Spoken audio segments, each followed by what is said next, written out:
So breast milk doesn't come in until day 2 or day 3. What does that even mean? And what does my baby drink till then?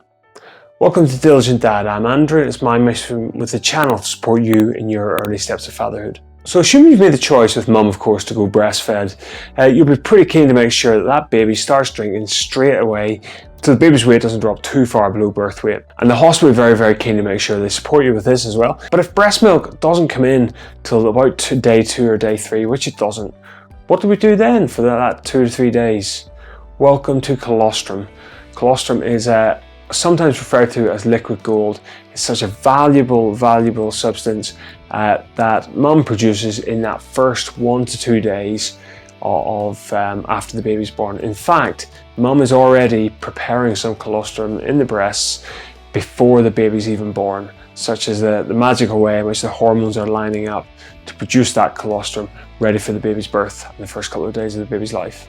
I remember with our first that we were on, baby was a few hours old and we were trying to get the breastfeeding up and going, and baby was lying here and mum and baby were both trying to get to grips with how breastfeeding was going to work, and a drop of colostrum came out and what looked like a very small amount started to drip out and become available. And the midwife in the room, there was just happened to be a senior midwife in the room at the time, and she blurted out at the top of her voice, she was like, "Don't waste that, make sure the baby gets that there drop." So this colostrum is like super high, like super nutrient dense, packed with vitamins and minerals and fats and proteins that your baby needs in the first couple of days. So while it doesn't look like much at all, it's so densely packed with high quality nutrition for the baby that it actually has everything that your baby needs to get it through the first couple of days of its life before mum's milk comes in.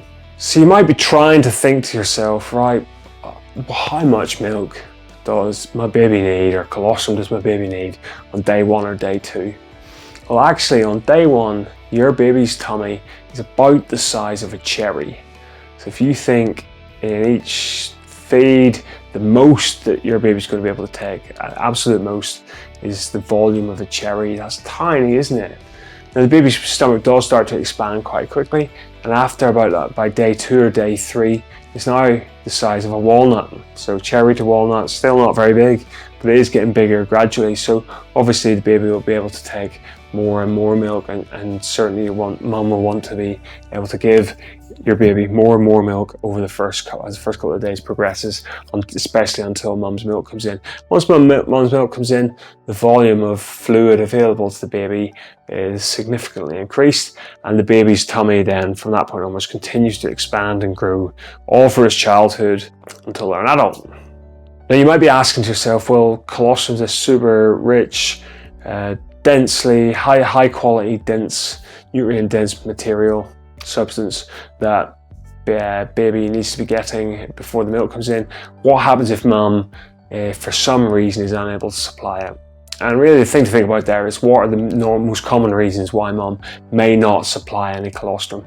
And in fact, the production of colostrum is largely linked to the hormones in mum's body, and the less stressed that mum feels, the more colostrum she's going to be able to produce. So, and on the converse, if mum feels starting to get stressed that, oh, I'm not giving this baby enough milk, the baby's not feeding well, the baby's going to lose weight, the baby's looking dehydrated, mum's start to feel stressed, and that will actually negatively impact the volume of colostrum and milk that mum is able to produce and give to the baby. So everything that mum can do to minimize her stress, and also the second thing is to have skin on skin contact between mum and baby. That creates a bond between mum and baby, which will help with the production and supply of that milk over the first couple of days. So minimizing stress and lots of skin on skin contact should encourage mum's body to produce as much colostrum as your baby needs.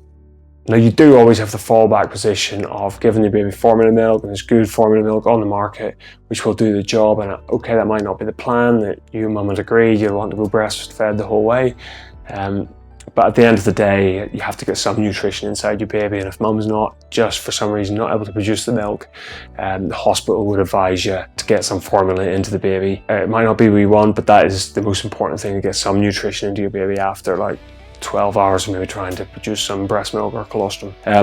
Just one thing to bear in mind, don't go to that too quick, because if you're really want to breastfeed, if you go to formula milk too quick, the baby gets full up on that, the baby then won't demand as much breast milk from mum, and therefore mum's supply rise to meet that demand. So mum's breast milk production will never actually get up to full speed if you're feeding your baby too much formula too early. And again, you're probably thinking to yourself, right, what are the signs here that my baby is getting enough milk, getting enough hydration, enough nutrition?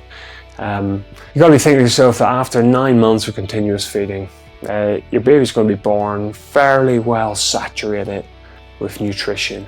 So if the baby doesn't feed for 2, 3, 4 hours, that's probably okay. Obviously the hospital will keep an eye on things, but 2, 3, 4 hours probably not a cause for concern. The point at which I'll be starting to get concerned, I've talked about it in other videos as well, is that 12-hour mark. If the baby gets to 12 hours and hasn't done a wee, then they're probably not getting the nutrition they need, and especially if the weather was a bit warmer or the house that you've been staying in is overly warm. Up to 12 hours without a wee, baby going to the toilet, I'll be starting to think to myself, right, we need to go into hospital here and getting the baby some extra professional support to make sure he or she's getting the nutrition that they need to stay alive right now. But up to that point, maybe seek advice. If you're concerned about your baby, you're going to seek professional advice. But up to about 12 hours, you're thinking, the baby's not in the danger zone yet.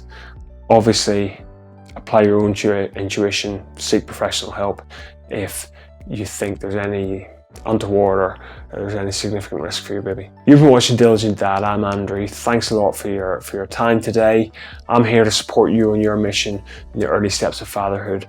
Please hit subscribe and the bell icon so you'll be notified when I'm dropping new videos twice a week.